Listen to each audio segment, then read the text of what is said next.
je refuse, je ne veux pas. Mais Dieu permet certaines situations. En quelque sorte, Samson cherchait bouche. Il cherchait la bouche, en quelque sorte, avec les Philistins. Il cherchait guerre, il cherchait dispute avec les Philistins. Mais on ne s'amuse pas. On ne cherche pas dispute avec notre ennemi. Marchons pour le Seigneur. Amen. Et si l'ennemi nous fait barrage, alors chassons le nom de Jésus. Mais il y a beaucoup de serviteurs qui vont chercher des exorcistes, qui vont chercher les démons des gens. Et qui disent, lui, il a un démon, lui, il a un démon. Je te chasse au nom de Jésus. Il faut arrêter avec tout ça. Il faut arrêter avec tout ça. Travaillons pour le Seigneur. Soyons en communion avec Dieu. Allons chercher les âmes. Et c'est sûr que Satan vient nous mettre des barrières. Et c'est là qu'il faut combattre. Quand Satan nous met des barrières. Mais nous, on ne va pas chercher les démons. Comme ils ont fait les 17 fils de Sébat. C'est de l'orgueil tout ça. C'est se faire donner un nom. Voyez-vous comment les démons me sont soumis. Et Jésus dit, soyez heureux que votre nom soit inscrit dans votre vie. Amen. Que votre nom soit inscrit dans votre vie. Ne cherchez pas les démons à tout pouvoir. Les jeunes qui sont là. 1, 2, 3, 4, 5, 6, 7. 8. Ne cherchez pas à chercher les démons. Travaillez pour le Seigneur. Allez chercher les âmes. Travaillez pour Dieu. Et quand Satan se mettra en barrière, eh bien, vous le cherchez au nom de Jésus-Christ. Et il fuira loin de vous. Parce que Dieu verra que vous êtes sur son champ de travail. Mais n'allez pas là-bas pour chercher tous les démons, faire des exorcistes. Vous allez partir comme les sceptiques, les sébats, les 8 qui êtes là. Attention, on ne s'amuse pas avec le péché. Samson s'amusait avec le péché. Et là, nous voyons que, bien sûr, ça venait de l'Éternel, Dieu. Dieu prépare les plans. Rien n'arrive sans que Dieu le veuille. Il faut que vous le cherchiez, que rien n'arrive sans que Dieu veuille. Que ce soit bien ou mal, Dieu veille sur vous. Et bien sûr, son père et sa mère ne savaient pas. Ils ne savaient pas. Pourtant, ils étaient en communion avec Dieu. Car Samson cherchait une occasion, de dispute de la part des Philistins. Et en ce temps-là, les Philistins dominaient sur Israël pendant 40 ans. Je ne sais pas si Samson est venu à partir de 20 ans après. Parce que la Bible dit que dans sa mort, Samson il a été juge pendant 20 ans. On peut dire qu'il est venu entre les deux, puisqu'ils ont été esclaves pendant 40 ans. Où il est venu 40 ans après. On ne va pas se disputer. Mais Samson, c'était un juge. Mais on voit dans toute l'histoire de Samson, j'ai lu les 4 chapitres, les 3 chapitres de la vie de Samson, je n'ai jamais vu Samson combattre avec le peuple. Samson combattait toujours tout seul. Il ne demandait jamais de l'aide à Dieu. Une fois juste. Il demandait de l'aide à Dieu pour se manger. Mais jamais, jamais. Il demandait de l'aide à Dieu pour lui-même, mais jamais pour le peuple. Regardez, lisez l'histoire de Samson. Samson, tout ce qu'il faisait, c'était pour lui. Comme il arrachait les portes. Chez les Philistins, il arrachait les portes, passer les portes là. Moi, je peux les porter, les amener, je ne sais pas, à la Bourguignane ou à Figueroa, c'est des portes. Ils sont légères. Mais si vous allez arracher les portes, des grandes murailles qui pesaient, je ne sais pas moi, 300, 400, 500 kilos, on peut le supposer, Samson les arrachait avec ses mains. Et les portait à 70 km en haut de la montagne. Si on lit bien le plan géographique. Il montait ses portes, et il les chargeait, et il les montait loin, très loin. Mais tout ça, pourquoi faire? Pourquoi faire tout ça? Est-ce que vous comprenez le sens? Moi, je réfléchis, je lis la Bible, mais pourquoi faire tout cela? Oui, il a voulu montrer sa force, Dieu était avec lui, il était furieux, il n'aimait pas les Philistins. C'est vrai qu'il n'aimait pas les Philistins, mais tout était fait que pour lui, et par lui. Rien au peuple. On voit tous les grands hommes de Dieu, tous les juges qui ont combattu, comme Simchar, il a combattu avec une lance de bœuf, il a tué 600 Philistins. Il n'y a pas que Samson qui a tué les Philistins. Mais Simchar, dans la Bible, on voit, c'était les juges avec une lance de bœuf. Au bout de cette lance, elle était pondue, mais l'autre bout, c'était une sorte de pelle pour nettoyer les pour nettoyer les charpes, voilà, pour nettoyer les charpes. Alors bien sûr, cette lance servait à piquer les bœufs, les faire avancer, mais aussi de l'autre côté servait pour nettoyer les charpes de la boue qu'il y avait. Mais avec cette lance-là, il en a tué 600 Philistins. 600. En que Samson, il en a tué 1000 avec une mâchoire d'âne. Il a pris la mâchoire d'âne, il a tué 1000 Philistins. C'est vrai? Mais pour en venir à quoi? Mais Jésus, lui, quand il est monté sur la croix de Golgotha, il a fait plus que Samson. Il a tué les dominations, les autorités. Et je sens que oui, Jésus n'a pas fait plus, il n'a pas arraché les portes de Jérusalem, il n'a pas arraché tout. Il ne s'est pas montré beaucoup de choses, Jésus. Il prêchait la bonne parole. Plutôt, il ne prêchait pas, il enseignait la parole.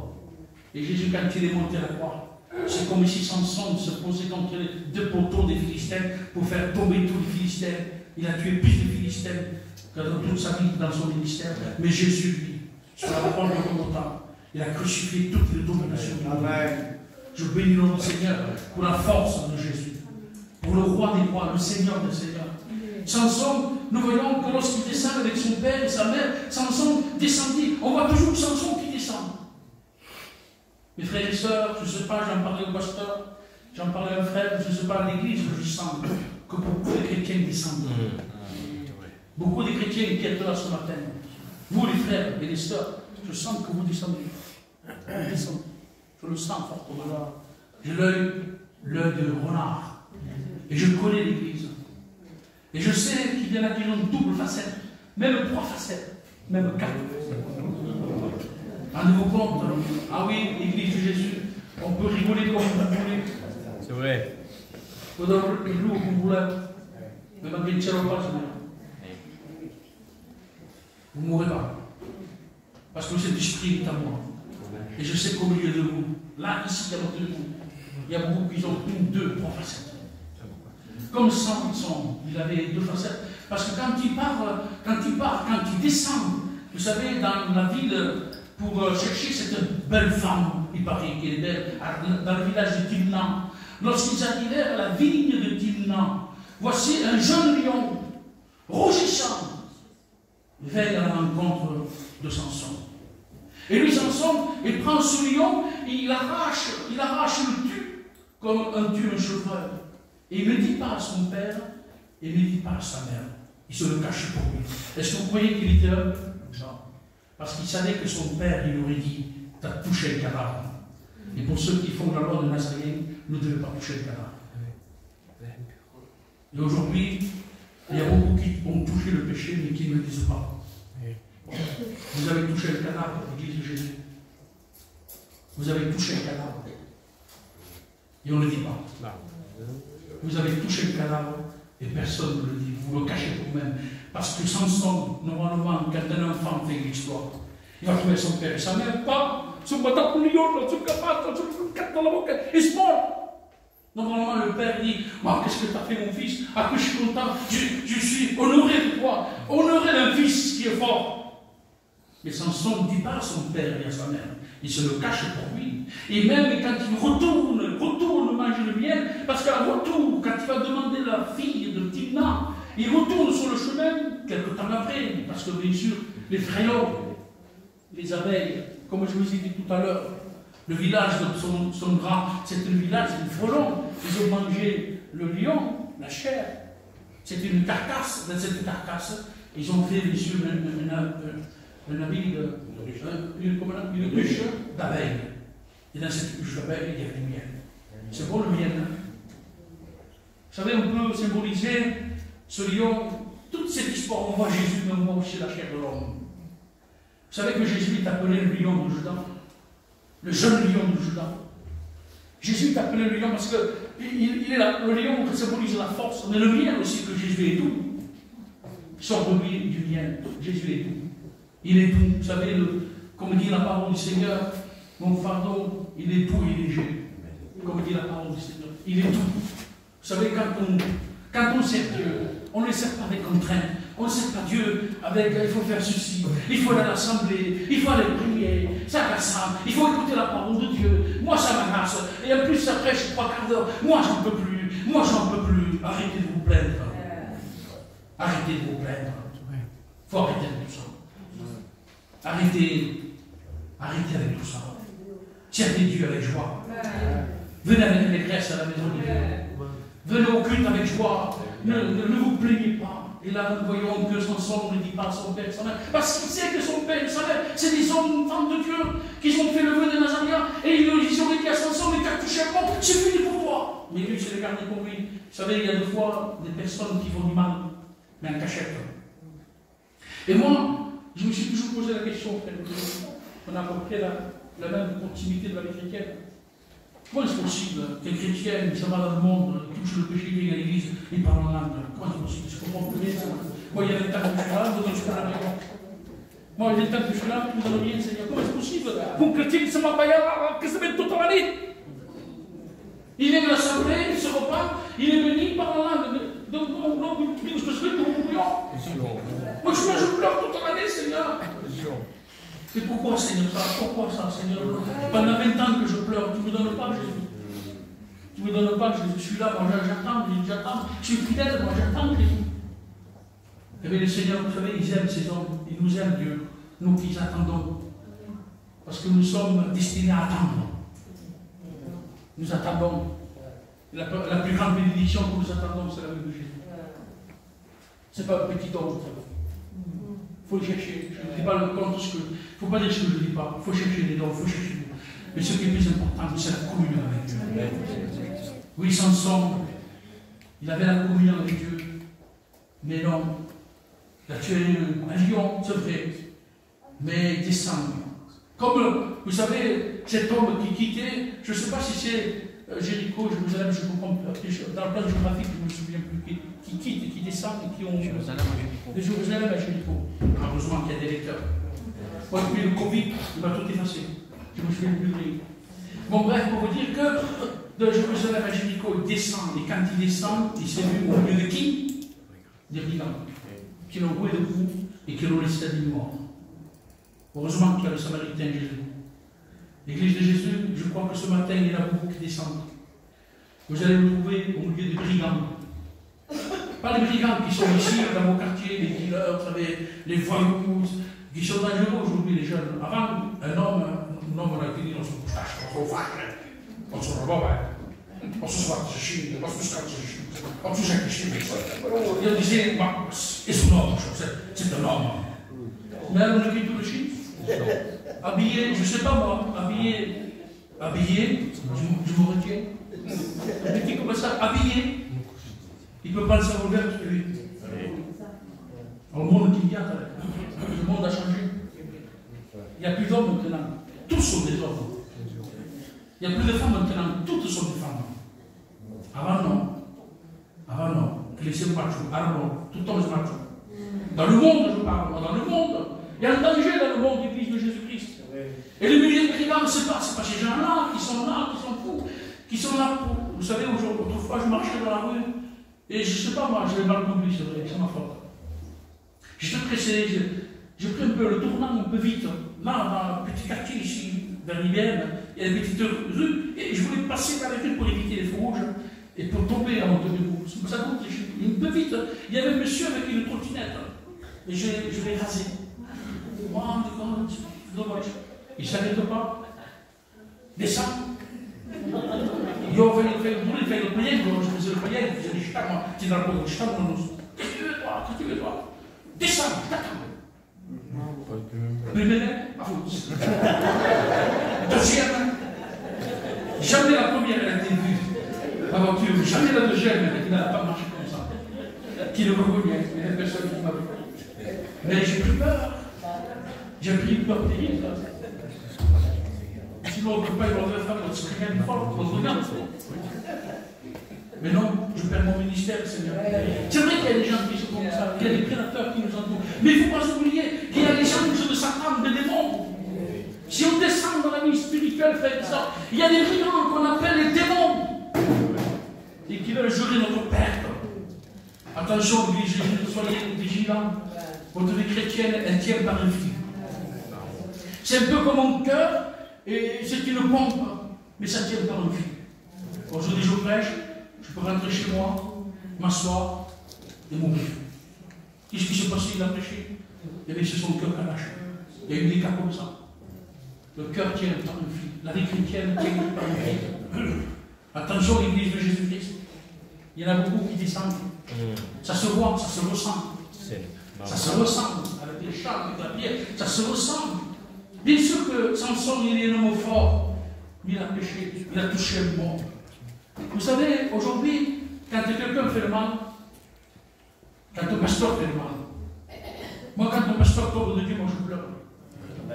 Moi, j'en pleure. J'en pleure et j'ai honte. C'est comme si c'était quelqu'un de ma famille qui fait le mal. C'est la même chose. Vous comprenez la question que je le dis? Qu'est-ce qu'il a fait? C'est pas grave. Qu'est-ce qu'il a fait? Il m'a fait mal. Ils ont mon œil musulman. Il a fait quelque chose de mal, j'ai mal, c'est quelqu'un de moi, ça m'appartient. Mais quand c'est quelqu'un d'autre, t'as vu ce qu'il a fait? T'as vu ce qu'il a fait? On va le mettre sur Internet, on va le mettre sur le réseau. T'as vu ce qu'il a fait? Mais si je tombe mal, si je tombe mal, si je touche le mal, si je tourne œil, est-ce que tu le mets sur Internet? Non. Non, ça te fait mal. Normalement, un chrétien qui est né de Dieu, quand quelqu'un tombe, on doit pleurer. On doit pleurer. On ne doit pas se réjouir même d'en parler. On ne parle pas de ça. Ça fait trop mal. Prions. J'ai resté 4-5 ans sans parler, pasteur. Ça me faisait trop mal. Ça me faisait trop mal, j'en pleurais, j'en pleurais. C'était un copain, c'était un ami. C'était un frère, comme un frère dans la chair. Et quand j'ai su qu'il est tombé de Dieu, je l'ai pleuré pendant 2, 3, 4, 5 ans. Je ne voulais même pas le voir. Parce que j'avais trop mal dans mon cœur. Trop mal. Pas dans l'esprit de le juger. Jamais de la vie. Jamais de la vie. Tu sais que c'est. Mais ça mal. Ça fait mal. Même pas le regarder dans ses yeux. Lequel? Même pas le regarder, ça j'avais mal. Et quand quelqu'un fait le mal, mais malheureusement, il ne faut pas le publier. Au contraire, il faut prier. On n'est pas là comme couverture, nous. Non, non, je ne parle pas de ça, moi. Mais on est touché par quelqu'un qui fait le mal. Et bien sûr, Samson, il tue un lion, il touche un cadavre. Bien sûr qu'il va trouver cette femme. Après le 7e jour, au chapitre 14, verset 15, Samson, il est dupé par les Philistins et tue l'animal. Et qu'est-ce qu'il dit? Il fait la fête avec cette femme, bien sûr, qui fait le mariage. Par même, il fait le mariage. Il dit à son père, faisons le mariage. Oui, d'accord, on fait le mariage. Et le mariage dure 7 jours. Au chapitre, on voit ça au chapitre 14, au verset 13. Mais si vous ne pouvez pas me l'expliquer, parce qu'il va donner une énigme. Samson va donner une énigme. Mais il s'amuse avec le péché. Il donne une énigme. Et surtout que c'est même. Comment suis-je pour Jésus, Samson? Qu'est-ce que tu cherches? Prends ta femme, retourne chez toi. Tu la veux, prends-la. Mais il cherche et dispute. Samson cherche et dispute. Il donne une énigme. Il leur dit, celui qui mange est sorti, celui qui se mange. Et le fort est sorti le doux. Pendant 3 jours, il ne put expliquer. Parce qu'il y avait 30 ans qui étaient là. 30 ans. Je ne sais pas, moi, ça me fait penser à l'histoire de Jésus. Jésus est resté 30 ans dans son ministère. Il a commencé. Est-ce que vous comprenez l'image? 3 jours, il est mort. Mais il est ressuscité. Si on fait le calcul, parce que la Bible est codée. La Bible est codée. Il y avait 30 ans. Jésus a commencé le ministère à 30 ans. 3 jours après, il est mort, il est ressuscité. 23 jours, il est mort, il est ressuscité. Là, on voit vraiment cette histoire qui est typologique, Jésus-Christ. Donc, celui qui est fort, il ne faut pas oublier que le lion de la tribu de Judas, c'est Jésus. Celui qui me mange est sorti, celui qui se mange, béni soit Dieu, parce que Jésus dit que celui qui mangera, mon Père aura la vie. Est-ce que vous comprenez? Le fort est sorti, celui qui se mange, le pain. Est-ce qu'on peut prendre cette image-là? Enfin, c'est mon idée à moi. C'est mon idée. On peut prendre cette image-là, je pense qu'elle est biblique. Et là, on voit aussi le fort est sorti le doux, donc Jésus, l'église de Jésus-Christ. Il est doux. Pendant 3 jours, il ne peut expliquer cette énigme. Et pendant 3 jours, il ne peut pas trouver cette énigme. Mais ces gens-là, les Philistins, vont trouver la femme de Timna. Le mariage, ils vont trouver elle, ils vont trouver la femme avec qui va se marier Samson. Il dit, dis-lui, c'est quoi l'énigme? Et la femme de Samson, toujours, il dit, tu ne m'aimes pas. Dis-moi l'énigme. Mais ce qui me passe, donne-moi l'énigme. Mais Samson, je ne sais pas, il s'amuse avec le péché. Je pense qu'il aurait dit même. Mais il a fait traîner les choses. Il s'amuse avec le péché, Samson. Et sa femme, la première femme, il dit, dis-moi, tu ne m'aimes pas, dis-moi l'énigme. Vous savez, c'est important de connaître l'énigme de Jésus-Christ. Quelqu'un qui n'a pas compris l'énigme de Jésus, il ne pourra jamais marcher avec lui. L'énigme de Jésus, c'est que Jésus est fort, mais qu'il est doux. il faut comprendre cela. Et quand quelqu'un ne comprend pas la révélation, parce que je sais, je dis une chose, je ne dis pas ça pour discriminer qui que ce soit, il y a des chrétiens qui viennent prendre le culte, mais je ne suis pas né de Dieu. Ils sont pas évidemment convertis. Ils n'ont jamais compris les lignes.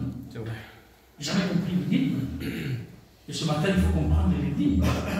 Et là, nous voyons que, bien sûr, nous voyons qu'ils vont faire traîner la chose pendant une semaine. Et à la fin, bien sûr, cette femme lui dit à Samson, explique-moi, car elle le tourmentait, il ne faut pas oublier qu'un chrétien est toujours tourmenté pour le faire tomber. Giornalièrement, on est tourmenté, l'Église Jésus. Pour aucune chose qu'on soit tourmenté. Allez invoquer Jésus, allez prier le Seigneur. Dites-moi, je ne veux pas lâcher dans les prises. Moi, je veux tenir ferme. Je veux garder toujours la foi. Et nous voyons que cette femme, il lui dit toujours, tous les jours, explique-moi. Et Samson lui dit, eh bien c'est ça, il dit, c'est le lion et les abeilles que j'ai tués. Alors bien sûr, il va dire, bien sûr, à ces hommes, il y en avait 30 qui avaient été invités, il va dévoiler les lignes, et Samson dit, parce que vous avez parlé à ma femme, c'est elle qui vous l'a dit. Maintenant, tu me dois, Samson, 30 vêtements et 30 chemises. Parce que Samson avait fait un pari. Si vous ne devinez pas l'énigme, vous me payez des vêtements et des chemises. Mais si vous le trouvez, c'est moi qui veux payer les costumes. Ils ont trouvé l'énigme. Et Samson, bien sûr, il a été obligé de tuer les Philistins pour prendre leurs chemises. C'est sûr qu'il a changé des gens riches. Parce que pour se trouver un costume à cette époque-là, il fallait être riche. Il a cherché parmi les Philistins les plus riches, il les a pris leurs chemises, il les a pris leurs costumes, il leur a donné à ces 30 hommes qu'ils ont découvert l'énigme. Vous savez que Jésus, la Bible nous dit qu'il s'est débrouillé pour que nous puissions être recrutés. Toute l'image de la vie de Samson, on le trouve dans la vie de Jésus-Christ. Jésus s'est débrouillé, afin que nous puissions être révélés. Béni soit le nom du Seigneur pour cette grâce que nous avons. Et sur le chapitre 15, je vais arriver assez rapidement. Il a mis le feu chez les Philistins parce qu'ils ont pris sa femme, ils ont voulu tuer sa femme, ils ont voulu tuer son père, cette femme de Timna. Bien sûr, le père, il a pris la femme, il a marié avec un autre homme.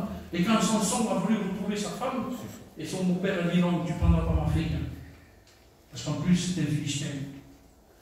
Samson se met en colère. Vous savez ce qu'il a fait? Il a pris des renards. Il en a pris par des dizaines et des dizaines. Et des dizaines. Et quand il a pris tous ces renards, par des dizaines et des dizaines, on dirait que c'était des chiens dressés. Tous ces renards étaient venus à ses pieds. Je ne sais pas comment il a fait. C'était vraiment l'esprit de Dieu qui a fait ça. Il ne faut pas oublier que quand l'arche de Noé et tous les animaux rentraient dans l'arche, qui ne dit pas que Dieu a donné la puissance à Samson pour que tous les renards viennent à ses pieds. On peut le supposer. Parce qu'il a parcouru dans toute la ville des Philistins. Mais tous ces renards, il les a pris, il les a attachés par deux. Il a mis le feu des flambeaux et les renards sont allés dans les champs des Philistins où il y avait le maïs, le blé, et tout le blé a été consumé. Tout le blé a été brûlé. Il a brûlé tout le monde, c'était la colère. Mais quand moi je vois ça, je dis, c'est vrai qu'il y a des fois typologie de Jésus. Mais moi quand je vois un Samson, je dis, Samson, pourquoi tu fais ça? Tu cours pas toujours seul. Tu ne prends jamais une armée en Israël. Et c'est le son de Samson. Regardez. Il est toujours seul, il ne prie pas Dieu. Il donne le chemin à Dieu. Il se confie sur sa force. Les frères et sœurs, il m'est arrivé deux fois, je vous l'avoue, de prier pour un homme qui était malade, qui était guéri. De prier, il m'est arrivé dans mon ministère de prier pour quelqu'un qui était possédé, délivré. Il m'est arrivé. C'est normal, c'est les chrétiens. Et j'ai toujours pensé, Seigneur, garde-moi de l'orgueil. Garde-moi de l'orgueil. Que je sois toujours en contact avec toi. C'est important. Et Samson était orgueilleux, on voit qu'il était orgueilleux parce qu'on voit beaucoup de facettes. La première de facettes, on a vu quand il se cachait de son père, parce qu'il avait touché le péché. Et aujourd'hui, ce matin, il y a beaucoup de chrétiens, peut-être qui touchent le péché, viennent à l'église. Personne ne le sait. Personne ne le croit. Mais Dieu le sait. Tu peux être béni ce matin. Oui, tu peux être béni. Oui, tu peux être béni. Tout en étant dans la désobéissance, tu peux être béni. Parce que Dieu n'est pas méchant, Dieu n'est pas rancunier. C'est vrai que nous avons Dieu d'ordre, pas de désordre. Mais Dieu veut te bénir, mais pourquoi il te bénit? Il ne te bénit pas pour que tu continues à rester dans le péché, il te bénit pour que tu te repentes. Tu dis, Seigneur, je ne vais plus dans le péché, je m'arrête. C'est pour ça que Dieu bénit. C'est dans ce sens-là. Si tu dis Dieu me bénit, c'est parce que je suis dans le plan de Dieu. J'ai pris pour les malades, ils sont guéris. J'ai pris pour les démons, ils sont guéris. Mais un pasteur, comme il y en a eu, qui sont comme des serpents. On les a entendus prier, ils bénissaient. Ils ont prié pour les malades, ils guérissaient. N'est-ce pas vrai? Mais on a appris plus tard qu'ils vivaient dans le péché. Alors ce qui est plus important, ce n'est pas ce qu'on fait. Le plus important, c'est notre communion avec Dieu. C'est ça l'Église de Jésus. Ne manquez pas cette communion avec Dieu. Soyez purs, soyez vrais. Ne jouons pas avec le Seigneur. Samson jouait. Et à un moment donné, les yeux, quand il a brûlé, tout ça, on dirait que Samson, il voyait, mais qu'il était aveugle. Je ne sais pas, dans toute l'histoire de Samson, il était un peu aveugle. Il y a beaucoup à dire ce matin parce que ça mérite au moins une propre prédication. Chapitre 13, chapitre 14, chapitre 15, chapitre 16. Ça mérite au moins 4 prédications. Mais moi, après j'ai évité pour que nous puissions comprendre le plus grand possible la vie de Samson. Car il y a beaucoup de points à voir ensemble. Samson, quand il a brûlé tout ce champ de blé, les Philistins, il s'est vengé. Il s'est vengé parce que, bien sûr, son beau-père lui a pris, bien sûr, sa femme de Timna. Samson, chapitre 16, parti à Gaza. Il vit une femme prostituée. Et il va chez elle. Qu'est-ce que tu fais là, Samson? Qu'est-ce que tu fais là, mon fils? Qu'est-ce que tu fais là? Je vous l'ai dit tout à l'heure. La faiblesse de Samson, c'était les femmes. Et il vit une femme prostituée. On dit à Gaza, Samson est arrivé ici. Mais dans le cas de la prostituée, Samson est arrivé. Il environne. Et c'était dans une embuscade toute la nuit. Il doit se parler toute la nuit de Samson. Dans la porte de la ville. Il reste tranquille toute la nuit, disant au point du jour, nous le tuerons, les hommes, ils vont le tuer. Samson demeura couché jusqu'à minuit, vers minuit. Il se leva, il saisit les battants des portes, comme je vous ai dit, de la ville. Comment est-ce possible? Comment est-ce possible, Seigneur? Moi, je n'en ai pas, moi, tout ça. Je n'accepte pas que cet homme qui passe la nuit dans une maison, de sorte de maison, et qu'après il prend les portes d'une force surnaturelle, et qu'il porte que ce sport à 50 km. Comment est-ce possible? Je suis pas d'accord, moi, vous. Pas d'accord. Je suis pas d'accord. Moi, je suis le plus d'accord que le frère prie, qu'il est rempli du Saint-Esprit, et qu'il a nos forces. Amen. Je suis plus d'accord pour ça. Mais pour ça, moi, je suis pas d'accord. Vous êtes d'accord pour le frère? Non, moi non plus. Mais c'est écrit. Nous sommes confondus. C'est écrit. Les voies du Seigneur sont impénétrables. N'est-ce pas vrai, frère? Les voies du Seigneur sont impénétrables. Il prend les portes, comme je vous l'ai cité. Je passe assez rapidement. Et il les porte. Il est dans la montagne, à 70 km. Et bien sûr, au verset 4, après cela, il aima une femme. Alors là, il ne dit pas qu'il va dire qu'il est belle. Cela, il va dire qu'il va l'aimer. Il a aimé dans la vallée de Sorek, cette femme qu'on appelle pas Dalila, mais Délila. Délila. Et les princes et les Philistins, parce qu'il y en avait 5 princes dans les Philistins, montèrent vers elle, vers Délila, et ils lui dirent, flatte-le. Flatte-le. Il y a tourmenté, il y a flatté. Attention avec la flatterie. Un jour, il y a un pasteur qui a prêché une prédication, et vous savez que chez les assemblées de Dieu, le pasteur, quand il dit la prédication, il se met devant la porte pour saluer les chrétiens. C'est pas mal. Parce qu'on n'a pas le temps de saluer tout le monde. Donc c'est bien de se mettre. Autrefois, je le faisais à l'époque, il y a 30 ans, je me mettais devant la porte et je saluais tout le monde. Je saluais Anna, la Sortavol, mes frères et sœurs. Je saluais les sœurs. Les sœurs étaient contentes. Je parlais avec quelqu'un devant la porte. Nous, on est là, entre frères, on parle entre nous. On se connaît tout au long de la journée. Il faut s'occuper du peuple. Et c'est pas mal de se mettre à l'entrée dehors et de parler aux chrétiens qui sont. Parce que parfois, un chrétien peut dire une chose. Mon frère, je suis à moi, tu peux passer chez moi demain. Est-ce que vous comprenez le sens? Parce qu'il n'ose pas, il s'en va. Il n'ose pas, il s'en va. Et après, le problème frappe la chrétienne. Alors, bien, bref, pour vous dire que le pasteur se met devant la porte, il salue tous les chrétiens. La première chrétienne qui est sortie, la première chrétienne, il lui a dit, pasteur, qui a apporté une prédication ce matin sur l'inspiration. Et le pasteur dit, je sais. Il y en a un qui me l'a dit devant moi. Il y en a un qui me l'a dit devant moi. L'orgueil. Alors, dis-moi, vous avez compris. La flatterie, c'est un danger, dit Jésus. Attention avec la flatterie. Vous savez, aujourd'hui, pour aller chiner, je ne sais pas si Figueroa connaît ça, Perpignan, Montauban, chaque famille, ils ont leur look, leur style de les chiner. Il y en a pour les chiner, ils disent, bon, que t'es belle. J'entends rigoler là, je vais revenir un peu vers de Figueroa, ça. Hein? Excuse-moi, avec la famille Mahara, tout ça. Marc, t'es belle. Oh, je m'appelle comment on dit que Marc, t'es belle, t'es une poupée. Mais les mauvais, on peut de justice. Est-ce que vous comprenez? Marc, t'es belle. Mais c'est pas vrai, il va le vendre. Nous, non, à Monténégro, nous, on est inférieurs. Et un moment, Monténégro est mal chose. Après, je sais pas, mon père, il est mort.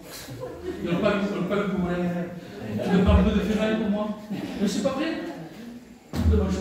Oui, chacun a son style de travailler. Et il y a certaines qui ont le style de travailler, c'est la flatterie. La flatterie. Excuse-moi, je ne veux pas discriminer qui que ce soit ce matin. Parce qu'on est tous une famille. Je parle un peu de vous, je parle aussi de moi aussi. Mais on voit la flatterie. La flatterie, c'est le style du diable. Vous savez, des fois, quand certains de pasteurs, je ne dis pas la ville parce que je connais les villes, moi. Mais certaines villes, quand ils te flattent, c'est parce qu'ils veulent quelque chose. Attention quand quelqu'un te flatte. Méfie-toi. Méfie-toi quand quelqu'un te flatte. Méfie-toi, mets-toi sous tes gardes. Mets tes mains dans tes poches. On fait garder l'argent pour ta femme. Vide-toi de l'argent et dis, j'ai pas d'argent. Parce que quand quelqu'un me flatte, c'est qu'il veut quelque chose. Et le ennemi de notre âme, c'est quelqu'un qui flatte. Et ces Philistins vont dire à la femme d'Élila, flatte Samson, pour savoir d'où ça vient sa grande force. Attention, Église de Jésus, d'où vient notre force? D'où vient notre force? Flatte-le et fais sa force. D'où vient sa force? C'est phénoménal, surnaturel la force de Samson. En milieu, je la donne, il y a qui? On est 1000 Philistins, 2000 les Philistins, 3000 les Philistins. Non, on donne. Non? Une femme. Et Délila, bien sûr, elle fait tout, parce qu'elle veut donner de l'argent, elle. T'en fais pas, Délila, on va te payer, une maison, on va te payer ce que tu veux droit. Et elle pourrait être, si vous donnez le quelque je vais flatter Samson.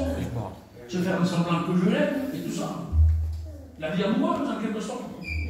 Et Samson, lui, il est aveugle. Ils ont crevé les yeux plus tard, mais en fait, il est aveugle, Samson, là. Il est aveugle, là, Samson. Il était pas aveugle quand ils ont crevé les yeux. Samson, il est aveugle, là, parce qu'il sait que cette femme lui demande d'où vient ta force? Dis-moi, d'où vient ta force? Mais il te les récipients, ça chante, non? Non? Comment je pense, ce sont bons, je pense qu'ils sont honnêtes.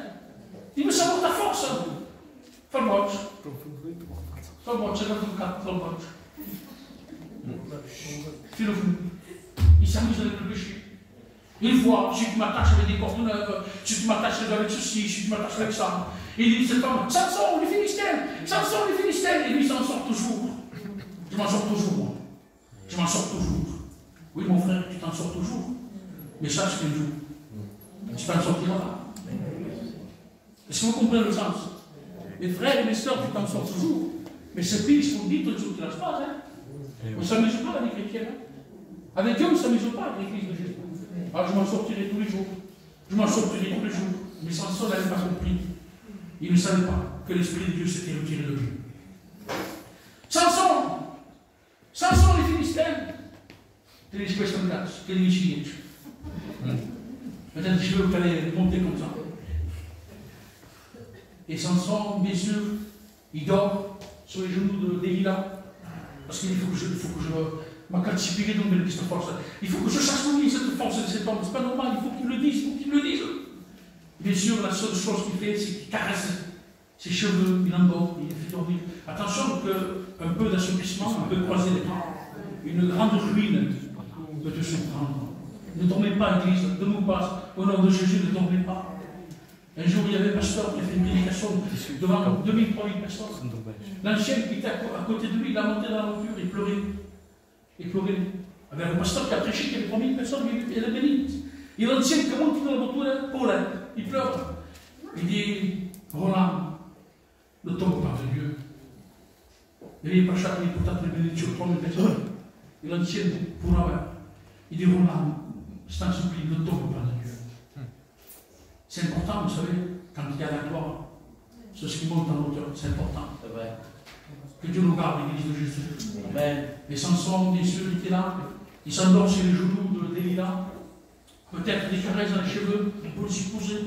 Mais ce n'est pas elle qui coupe les cheveux, il appelle le Philistin qui était là, aux amis. Trompe.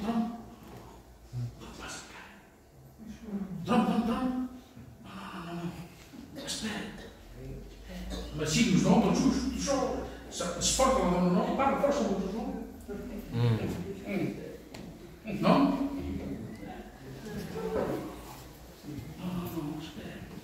Et quand il sent qu'il ronfle un peu, aussi. Quand il sent qu'il ronfle un peu, attention, frères et sœurs, ne dormez pas. Ne dormez pas avec Jésus. Soyez vigilants, soyez veillants. Soyez vigilants, ne dormez pas. Et quand elle sent qu'il ronfle un peu, on peut le supposer, la Bible dit pas, mais on peut le supposer. Moi, quand je vois, il paraît que je ronfle. Ma femme dit qu'il ronfle. Je ne sais pas, je dors. On ne sait pas où on dort. Il n'y a que notre compagne qui peut nous dire ça. Et bien sûr, quand il commence peut-être à faire un petit conflit, il dit alors, le Philistin, qu'est-ce pas avec qui? Oh, viens maintenant. Et quel Philistin, il se lève, il prend une décision, le couteau, je ne sais pas si ça existait des décisions à l'époque. Peut-être.